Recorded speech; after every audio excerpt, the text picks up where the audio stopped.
Good morning, ladies and gentlemen. My name is Bob Howlett. I'm the Executive Chair of the CARES International Organisation and a Director of the IKT. Welcome to Innovation Through Knowledge Transfer. This is the 6th edition of the conference, organised jointly by CARES International and the IKT. We've got a varied and informative programme for you, but first of all, some welcomes. I'd like to call upon Professor Mike Smith, the Chair of the IKT, to say a few words to you. Well, welcome everyone. One of the challenges of welcoming people early in the morning to a conference like this is you never know what the person before you is going to say. So I understand Bob's going to describe a little bit about the IKT after Chris has done some introduction, so I'm not going to say very much about that. What I want to do is welcome you here to London and to the conference. We're here at the kind invitation of Greenwich University, which has been a long-standing supporter of the IKT. I'd like to thank them for their hospitality. For those of you that aren't familiar for Greenwich, it's a lovely place to visit. It's one of the nicest parts of London to come and spend some time. So when you're not embedded in the conference, I strongly recommend the Turner exhibition down the road at the Maritime Museum.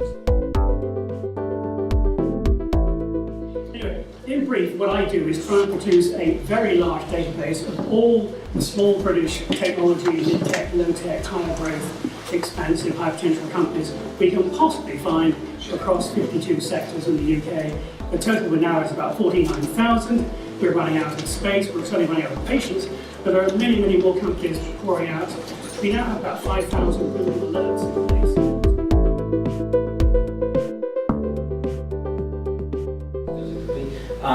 We need to rebalance the economy. I think this is a current very strong theme going on. I'm really happy to hear that this is now very much in the public debate area, because I've been feeling this for many, many years.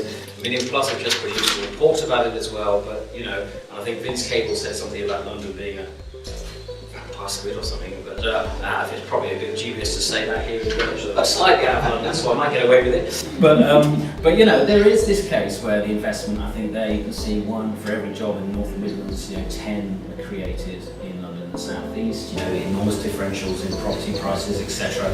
It's not sustainable, frankly, and it's not sustainable just to let the other regions of the UK kind of stagnate in the way they are doing. So I don't think the new train line will solve that problem. So this is a huge issue for the UK. We need a much more multipolar approach to our economic ecosystem. Policy initiatives of our government, several things are very, very clear. Universities in this country are seen as the drivers of economic growth and economic recovery, and the translation of knowledge from universities and partnerships with universities and business, universities and industry are seen as being crucially important, and there are a number of actually quite well funded policy initiatives which are driving us to do more and more of that.